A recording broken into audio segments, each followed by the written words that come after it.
a todos, mi nombre es Claudia Muñoz Donoso y vamos a hablar del estilo de vida recomendado en pacientes con riesgo cardiovascular. Este es el guión que vamos a seguir en la sesión. Empezaremos hablando de las diferentes medidas que podemos tomar en el paciente con riesgo cardiovascular. A continuación, nos centraremos en algunas recomendaciones específicas para los diferentes factores de riesgo cardiovascular y para terminar, daremos algunas pautas para hacer nuestras recomendaciones más efectivas. Como sabéis, el riesgo cardiovascular se divide en 4 categorías y para su clasificación podemos utilizar la tabla SCORE, que en nuestro país la que debemos utilizar es la de regiones de bajo riesgo cardiovascular. Independientemente del riesgo cardiovascular que tenga el paciente, el estilo de vida va a tener un papel fundamental en el tratamiento y va a ser la base de este durante toda la enfermedad del paciente. ¿Cómo definimos un estilo de vida adecuado?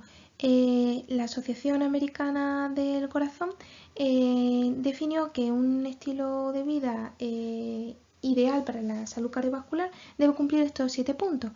El primero, no fumar, llevar una dieta sana, hacer actividad física, tener un peso adecuado, tener un control sobre los niveles de colesterol, de presión arterial y de glucemia en ayunas.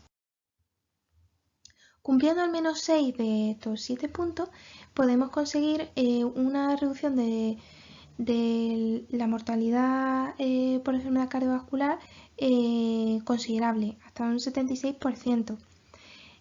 Una disminución también importante en la mortalidad por infarto al miocardio o por todas las causas como demostraron en este estudio publicado en JAMA en 2012.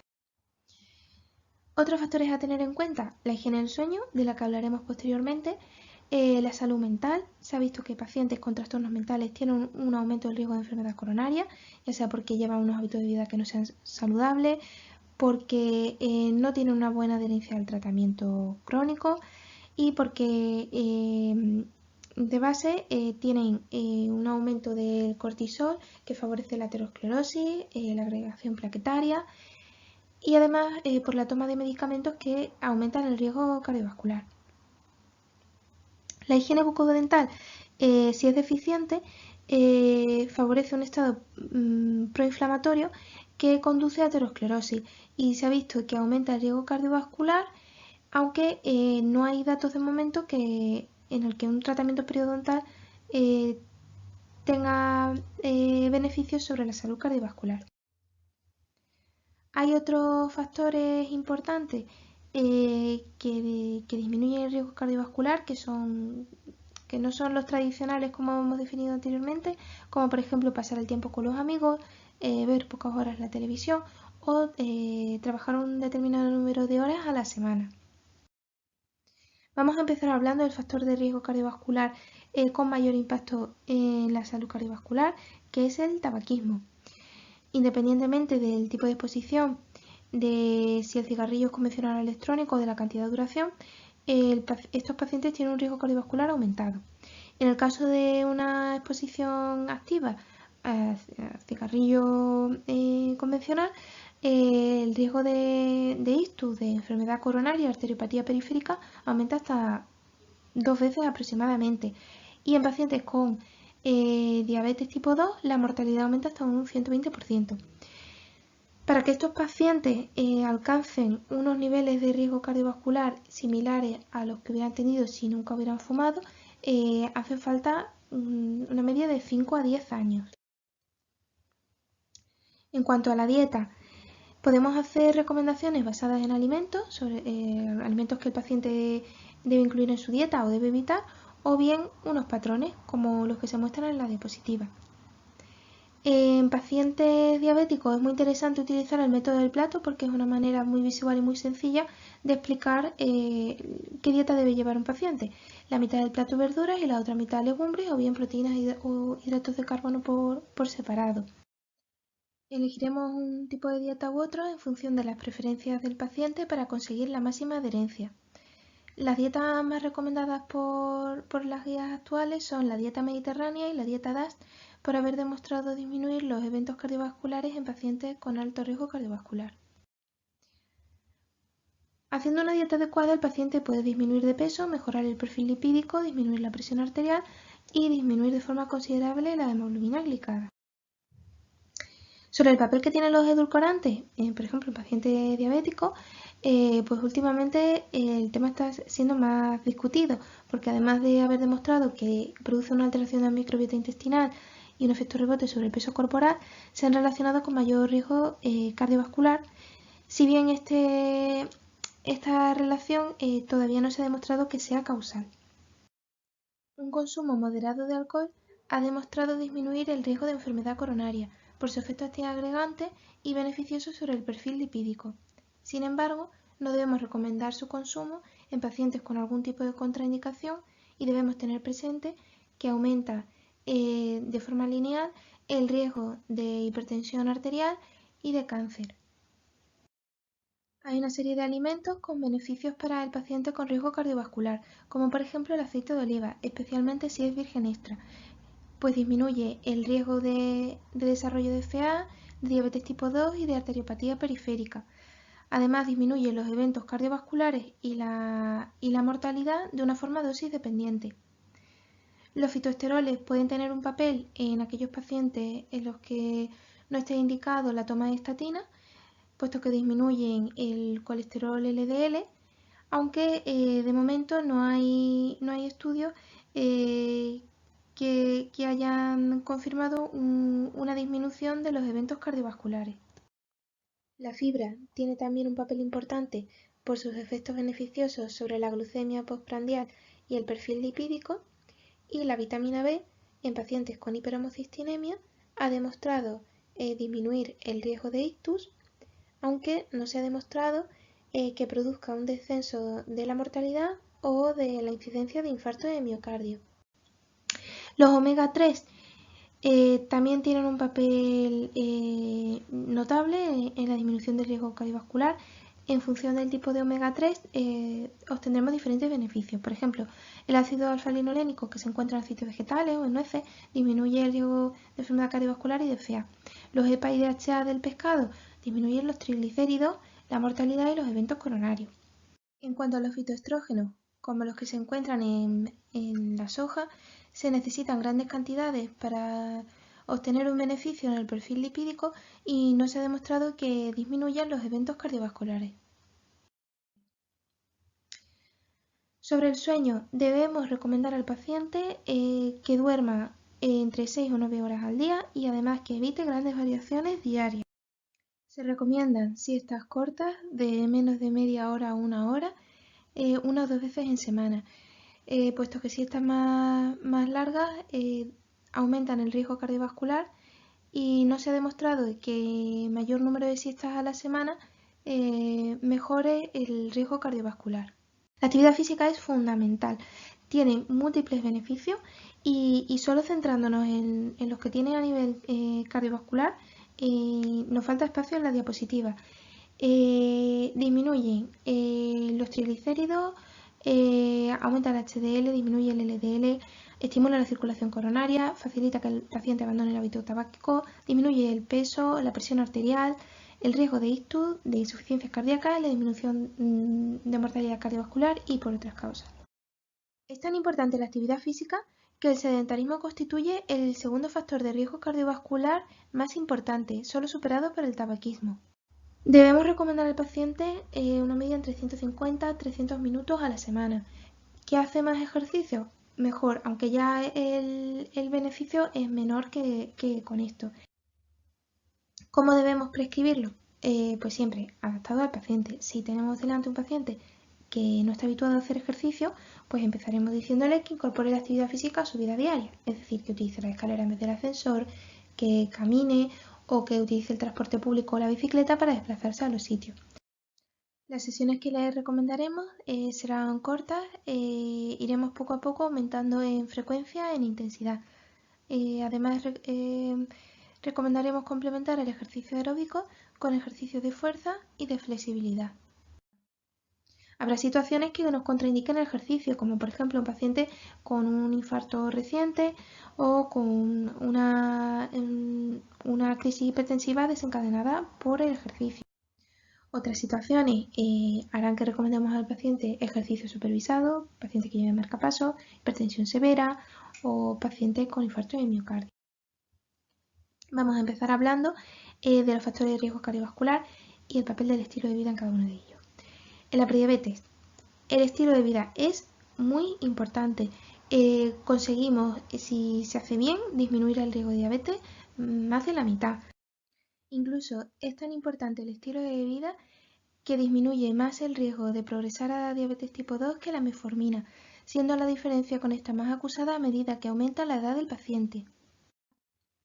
En cuanto a la diabetes, mostramos en la diapositiva el algoritmo que ha hecho este año la red GEDAPS sobre estilo de vida en pacientes diabéticos y vamos a desgranarlo un poquito a continuación.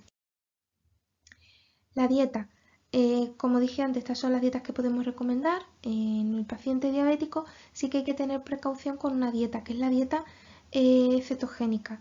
Esta, si el paciente toma un SGLT2, puede desencadenar una cetoacidosis diabética. Además, en estos pacientes puede ser necesario suplementar la vitamina B12, como por ejemplo en pacientes que tomen metformina. Esta tabla, el contenido es igual que el algoritmo de la RGDAS, pero me parece un poco más claro para explicarlo aquí, y es que en pacientes diabéticos con alguna complicación hay que tener una serie de precauciones. Por ejemplo, un paciente con retinopatía diabética, pues le diremos que evite hacer ejercicio que tenga que hacer movimientos bruscos, bajar la cabeza como el yoga o deportes de contacto o actividades que aumenten la presión arterial de forma brusca. Pacientes con neuropatía, incidiremos en la importancia de un calzado adecuado, evitar hacer ejercicio en ambientes muy fríos, calurosos, así como les recomendaremos que mantengan una hidratación adecuada.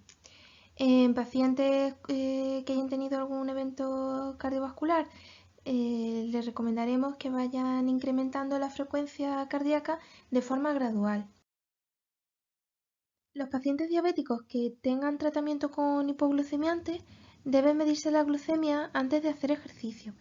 Si esta está baja, deberán tomar una pieza de fruta o unas galletas antes de comenzar, y si está alta, deben corregirse la glucemia primero.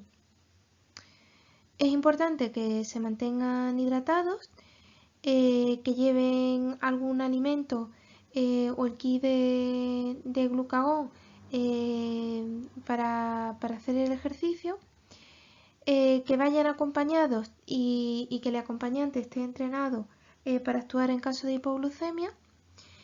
En el caso de que estén con secretagogos, deberán disminuir la dosis entre un 50 y un 100% según el control glucémico. La insulina igualmente habrá que ajustarla y en función de la duración del ejercicio y de su intensidad ajustaremos la basal o la rápida. No podemos hablar de estilo de vida en el paciente diabético sin hablar de la educación diabetológica. Debemos enviar al paciente a estas consultas que lleva a cabo el equipo de enfermería y en las que le exploran los hábitos de vida del paciente y le hacen recomendaciones sobre hábitos saludables. Aunque hay algunos antidiabéticos que han demostrado ser beneficiosos en pacientes con riesgo cardiovascular, como por ejemplo los SGLT2, los GLP-1, me ha parecido interesante traer esta diapositiva para comparar el efecto que tienen sobre la glicada, los elementos del estilo de vida, en comparación con los antidiabéticos. Como vemos en la diapositiva, el ejercicio aeróbico tiene un efecto sobre la hemoglobina glicada muy similar a los que tienen los DPP-4 o los ISGLT2. En la hipertensión, las recomendaciones de estilo de vida son muy similares.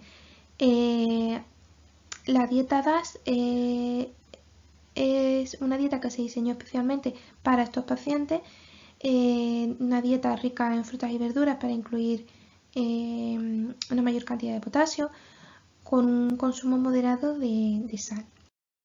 Y en pacientes hipertensos, como vemos en la diapositiva, el elemento del estilo de vida más importante es el ejercicio aeróbico, que consigue una disminución de presión arterial sistólica y diastólica similar al que producen algunos antihipertensivos. Habrá que tener una serie de precauciones con estos pacientes. Por ejemplo, en el caso de presión arterial no controlada, deberemos recomendar a los pacientes que pospongan el ejercicio hasta su control.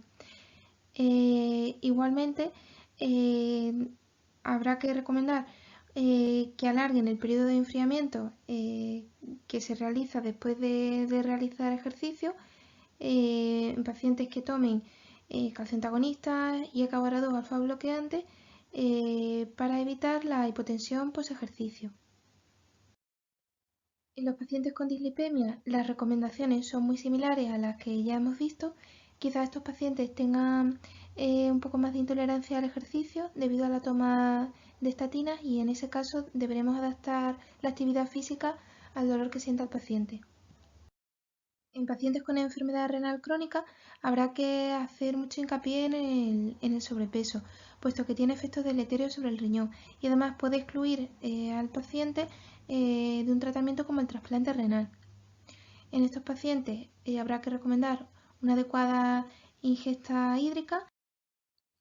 En algunos pacientes estará indicado la reducción del consumo de proteínas, como en pacientes con enfermedad renal crónica avanzada con un filtrado glomerular por debajo de 30. En pacientes en diálisis habrá que recomendar una dieta baja en sodio y en potasio. En pacientes con sobrepeso deberemos explicar los beneficios de la pérdida de peso, como por ejemplo el retraso en la diabetes tipo 2, la mejora del control glucémico, la disminución de la presión arterial y la mejora del perfil lipídico. La dieta que deberemos recomendar debe ser hipocalórica, pero siempre una dieta realista con unos objetivos que sean alcanzables por el paciente. Con frecuencia, la obesidad se relaciona a sarcopenia. Por ello, en estos pacientes la actividad física debe incluir ejercicios de fuerza. Y el tabaquismo, aquí lo más importante es la motivación del paciente, si no, no va a dejar de fumar. Y eso lo trabajan muy bien y podemos derivar al paciente a las unidades de tabaco de atención primaria. ¿Cómo convertimos todas estas recomendaciones en recomendaciones efectivas que el paciente lleve a cabo? Pues deberemos diseñar un plan con unos objetivos concretos, siempre adaptados al paciente, y para ello es importante conocer los activos en salud de la zona en la que vive el paciente para concretar estos objetivos. Cada vez que cumpla alguno de ellos, felicitar al paciente, programar unas citas de seguimiento en las que vayamos reforzando estos hábitos de vida. Podemos recomendarle algunas apps para hacerle más fácil ese cambio de hábito de vida, como por ejemplo algunas enfocadas a la actividad física, como Strava o Endomondo. Y lo que debemos darle son herramientas para que él mismo pueda hacerse dueño de la enfermedad y controlarse. Por último, quería terminar con estas ideas. A estos pacientes hay que abordarlos de una manera integral, de todos los factores de riesgo cardiovascular que tengan y de todas sus enfermedades. Y además, no solo centrarnos en la parte biomédica, sino también en aspectos psicosociales.